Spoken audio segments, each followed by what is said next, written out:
kehutanan ini seluas 950 hektar telah ada surat kerjasama dengan KPH 3 Provinsi Aceh, yaitu dalam kerjasama untuk pengelolaan 5 tahun ke depan, perjanjian antara pihak kami, yaitu kelompok tani bermata, dengan pihak Dinas Kehutanan 31 Aceh, yang saat ini kelompok tani ini sudah menjadi sebuah koperasi dengan nama Koperasi Bumi Permata Lestari yang khusus bergerak di bidang pariwisata dan kehutanan.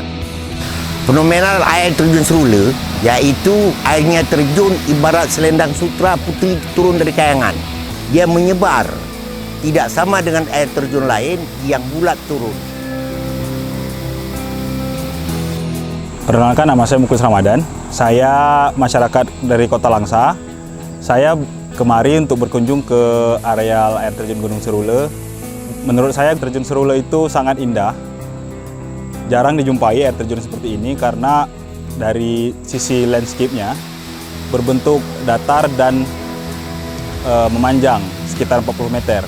Dan itu sangat indah ketika percikan air turun ke bawah, itu terlihat pelangi yang sangat indah dan dikelilingi oleh pepohonan yang masih sangat rimbun di sekitar air terjun Serula. Dari keindahan air terjun Serula yang saya lihat, sangat potensi untuk dikembangkan sebuah ekoturism, yaitu berupa wisata lingkungan yang sangat menarik bagi saya karena sangat jarang ditemui jenis air terjun yang seperti di Serula ini, di Kecamatan Penarun. Dan kita dapat memancing wisatawan baik dari lokal maupun mancanegara yang dapat berbagi keindahan alam yang kita miliki saat ini. Kendala untuk promosi air terjun Serula ini yaitu tidak ada akses jalan sejak ditemukan. Harapan kami masyarakat sekitar Penarun, sekitar masyarakat hutan, dan khususnya Koperasi Bumi Permata Lestari yang mengelola air terjun ini memohon pada pemerintah perhatian untuk membuat akses jalan.